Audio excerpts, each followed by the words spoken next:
घोंसले के भीतर दो नन्हे बच्चे चिंकू और पिंकू भूख के मारे बिलख रहे थे। मम्मा, भूख लगी है, क्या कुछ खाने को मिलेगा मम्मा? पेट में कुछ नहीं है मम्मा, कुछ ला दो ना। चिकी की आंखें भर आईं। हे भगवान, मैं क्या करूं? कैसे बताऊं कि बारिश शुरू हो गई है, लेकिन मेरे बच्चों का रोना मुझसे देखा नहीं जाता। भीगूंगी, गिरूंगी, चाहे जो हो, लेकिन इन्हें भूखा नहीं देख सकती। रुको मेरे लाल, मम्मा कुछ ले आएगी, चाहे जान ही क्यों ना चली जाए। परंतु एक बात याद रखना, जब तक मैं नहीं आऊं घोंसले में से बाहर भी मत देखना और बाहर भी मत निकलना, समझ गए ना? चिड़िया खाना लेने के लिए चली जाती है। अब इन दो बच्चों की माँ घर पर नहीं थी और बच्चे घोंसले में अकेले थे। उनके लिए यह पहली बारिश थी जो उन्हें किसी अजूबे से कम नहीं लग रही थी।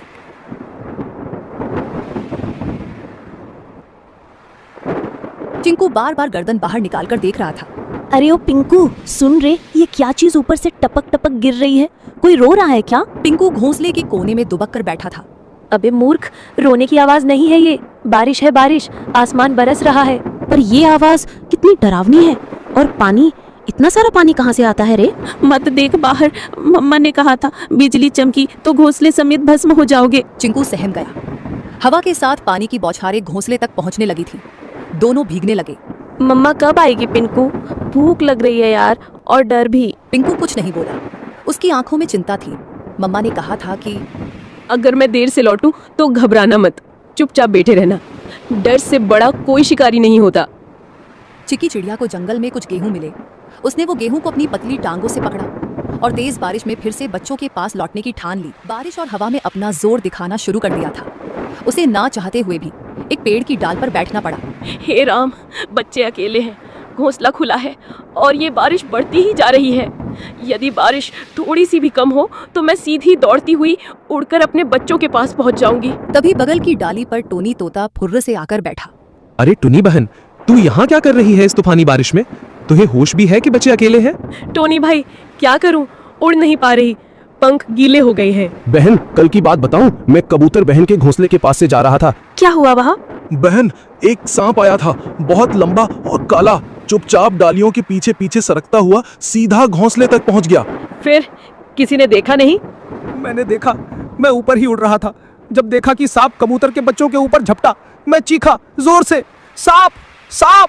सब पक्षी इकट्ठा हो गए, लेकिन तब तक बहुत देर हो चुकी थी। वो दो बच्चों को निगल गया बहन। चिकी सन्न रह गई। टोनी का चेहरा भावुक हो उठा। और जब कबूतर बहन आई ना, वो तो जैसे पगला गई थी। अपने घोंसले के पास आई तो देखा कि एक बच्चा खून से लथपथ पड़ा है और दो तो दिख ही नहीं रहे थे। वो बार बार पुकार रही थी, मेरे बच्चे, मेरे लाल, कहाँ चले गए तुम? उसके आंसू रुक ही नहीं रहे थे। अपने बचे हुए एक बच्चे को उसने पंखों में दबा लिया और फिर चुपचाप बैठ गई, जैसे दुनिया ही खत्म हो गई हो उसकी। मैं बता नहीं सकता कितना दर्द था उस माँ की आंखों में। टोनी की आंखें भर आईं। टोनी बोला, तू समझ रही है ना बहन, ये बारिश सिर्फ पानी नहीं लाती, भूख से तड़पते शिकारी भी लाती है। जल्दी निकल, पेड़ों की आड़ लेकर जा, मत रुक अब। चिकी चिड़िया उड़ती है और अपने घर की ओर जाती है। बारिश चल रही थी, लेकिन अंधेरा गहरा था और ठंडी हवा अब भी तीर की तरह चल रही थी। बस कुछ ही दूर और चिंकू पिंकू मेरा इंतजार कर रहे होंगे। तभी सामने से दो काली परछाई आई। ओए चिड़िया रानी, कहाँ चली बारिश में? चिकी चौंक गई। सामने दो शिकारी पक्षी रास्ता रोककर खड़े थे। आज तो किस्मत चमकी है, बारिश में भी नसीब ने हमें गरम गरम चिड़िया भेजी है। आज हम चिड़िया तुझे खा जाएंगे। अब चिकी चिड़िया के सामने यह नई मुसीबत आई थी। चिड़िया ने सोचा, इस बार में नहीं बच सकती, क्योंकि आज दोनों दरिंदे बदमाश इकट्ठा होकर आए हैं। मुझे आज बल से नहीं परंतु दिमाग से काम लेना होगा। उसके दिमाग में एक आइडिया आया, जब दुश्मन को हराना हो तो उनमें फूट डालो, जिसे दुश्मन की ताकत आदि हो जाती है। तुम दोनों बहादुर शिकारी हो ना, और मुझे खाना चाहते हो ना, परंतु तुम दोनों में से जो सबसे बड़ा शिकारी और सबसे ज्यादा ताकतवर होगा वही मुझे खाएगा। मैं तो सबसे खतरनाक हूँ, पंखों से पंजे तक मौत हूँ, मौत। तेरी औकात नहीं मेरे सामने, मैं तो उड़ते परिंदे गिराता हूँ, तू मुझसे बड़ा शिकारी नहीं हो सकता। तो भेड़ो ना, दिखाओ असली ताकत। मुझे तो वही खा सकता है जो सबसे ताकतवर है। दोनों शिकारी जल उठे। कौवा उड़कर सुल्तान की ओर झपटा। सुल्तान ने पलटवार किया। सबसे पहले मैं तुझे खाऊंगा, फिर इस चिड़िया को। तू खा नहीं पाएगा कालू। दोनों दोनों एक दूसरे को नोचते हुए हवा में झगड़ते हुए नीचे गिर पड़े। दोनों की हालत खराब हो गई और बेहोश हो गए। चिकी इसी मौके का फायदा उठाते हुए चुपचाप वहां से जल्दी उड़ते हुए निकल गई। उसके मन में एक ही बात थी, बच्चों तक पहुंचना है, बस अब देर नहीं। चिंकू और पिंकू कांपते हुए बैठे थे। बारिश अब थम चुकी थी, लेकिन डर अब भी घोंसले में था। तभी हवा में एक जानी पहचानी गंध आई। चिंकू, मेरे पिंकू, मैं लौट आई। मम्मा, हम कब से राह देख रहे थे कि आप कब आएंगी। मेरे लाल, तुम दोनों ठीक हो ना? डर तो नहीं लगा? बहुत डर लगा मम्मा, बिजली भी चमक रही थी। चिंकू बार बार बाहर देख रहा था, मैं तो कह रहा था ना जल जाएगा। बेटा, कभी कभी डर जरूरी होता है, लेकिन बहादुरी ये है कि डर के बाद भी टिके रहो। तुम दोनों ने बहादुरी दिखाई। पंखों में छुपाए हुए गेहूं को निकालकर मजेदार खाना बनाया और बच्चों को दिया। बच्चों ने भूख के कारण खाना खा लिया। अगली सुबह बारिश तो रुक चुकी थी, लेकिन घोंसले में सन्नाटा था। सूरज की हल्की रोशनी घोंसले में पड़ी तो चिकी ने देखा चिंकू एक कोने में पड़ा कांप रहा था। उसकी आंखें आधी खुली थी और शरीर तप रहा था। चिंकू, ओ बेटा, क्या हुआ तुम्हें? मम्मा, बहुत गर्मी लग रही है, पूरा बदन जल रहा है। हे भगवान, बुखार इतनी तेज, अब मैं क्या करूं? मम्मा, चिंकू को क्या हो गया? ये तो बोल भी नहीं पा रहा है ठीक से। चिकी ने खुद को संभालने की कोशिश की, लेकिन उसकी आंखों में आंसू भर आए। तू ठीक हो जाएगा बेटा, मम्मा यही है, कुछ करेगी, कुछ जरूर करेगी। उसने चिंकू को अपने पंखों में लपेट लिया। दिन भर वो उसके पास बैठी रही, चिंकू को साल भी दे दी। अगली सुबह जैसे ही सूरज निकला, टुनी को पिंकू की हल्की खांसी सुनाई दी। मम्मा, मुझे भी कुछ अजीब लग रहा है, सर भारी है।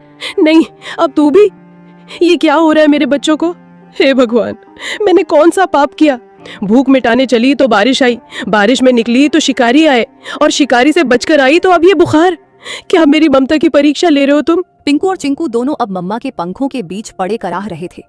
चिकी का मन टूटा हुआ था, लेकिन आंखों में अब भी एक जिद थी। नहीं, मैं हार नहीं मानूंगी। मैं माँ हूँ, और माँ कभी घोंसले में बैठकर अपने बच्चों को यूं मरता नहीं देख सकती। अगर इनको बचाना है तो मुझे लड़ना होगा, बीमारी से भी, अकेलेपन से भी, और इस जंगल की बेरहमी से भी। लेकिन उसके मन में एक सवाल लगातार घूमता रहा, क्या ये कल सुबह मेरी गोद में होंगे? चिकी अपनी घोंसले से उड़कर जाती है। उसकी आंखों में नींद नहीं थी, सिर्फ चिंता, सिर्फ डर। वो सीधा टोनी तोते के पेड़ के पास पहुंची। टोनी भाई, देखो ये क्या हुआ। अरे टुन्नी बहन, इतनी सुबह सुबह क्या हुआ? तेरी हालत क्यों बिगड़ी हुई लग रही है? मेरे दोनों बच्चे बीमार हैं टोनी। पहले चिंकू को बुखार आया, अब पिंकू को भी। रात भर तप रहे थे दोनों, मुझसे देखा नहीं जा रहा। कुछ कर यार, कोई उपाय बता। रुक, सुन, मुझे याद है, जंगल के उस पार एक चूहा डॉक्टर है, बहुत समझदार। सब उसे डॉक्टर चिंटू कहते हैं। चल, अभी चल। बिना वक्त गवाए दोनों उड़ चले। जंगल के भीतर झाड़ियों के पीछे एक पुराना सा बिल था।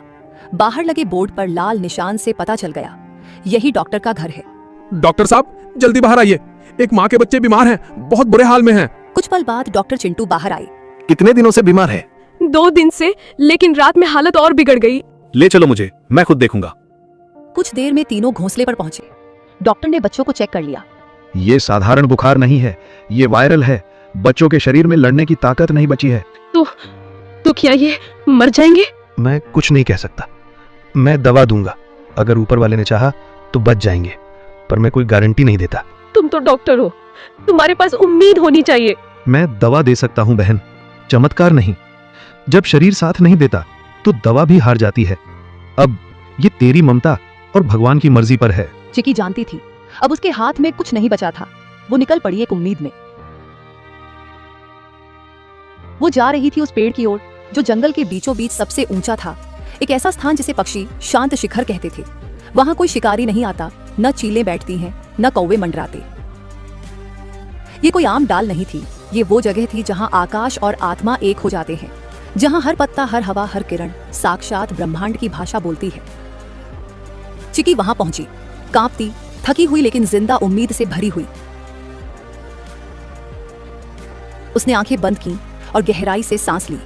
हे ब्रह्मांड, मैं तुझसे मांगने नहीं आई, मैं तेरे आगे झोली नहीं फैला रही, मैं तुझसे लड़ने आई हूँ अपने बच्चों के लिए। उसकी आवाज जंगल में गूंज उठी। मैं एक चिड़िया हूँ, हाँ मामूली, पर मेरी ममता मामूली नहीं। तूने मुझे पंख दिए हैं, लेकिन आज मैं उनसे आसमान नहीं तुझसे जवाब मांग रही हूँ। क्यों मेरे बच्चों को तूने इस बुखार की आग में झोंका? तू ही बता। उसने आकाश की ओर देखा। उसका शरीर कांप रहा था, लेकिन उसकी आवाज पत्थर तोड़ देने वाली थी। तू सब देखता है ना, तो देख देख मेरे बच्चों की तड़प। अगर तेरे नियमों में न्याय बाकी है, अगर इस जंगल में जीवन के लिए कोई जगह है, तो मेरे बच्चों को लौटा दे, वरना इस शांत शिखर से एक मरे हुए माँ की चीख उठेगी जो पीढ़ियों तक गूंजेगी। बाद उसने आंखें बंद की और गहराई से सांस ली। हे ब्रह्मांड, मैं तुझसे मांगने नहीं आई, मैं तेरे आगे झोली नहीं फैला रही, मैं तुझसे लड़ने आई हूँ अपने बच्चों के लिए। उसकी आवाज जंगल में गूंज उठी। मैं एक चिड़िया हूँ, हाँ मामूली, पर मेरी ममता मामूली नहीं। तूने मुझे पंख दिए हैं, लेकिन आज मैं उनसे आसमान नहीं तुझसे जवाब मांग रही हूँ। क्यों मेरे बच्चों को तूने इस बुखार की आग में झोंका? तू ही बता। उसने आकाश की ओर देखा।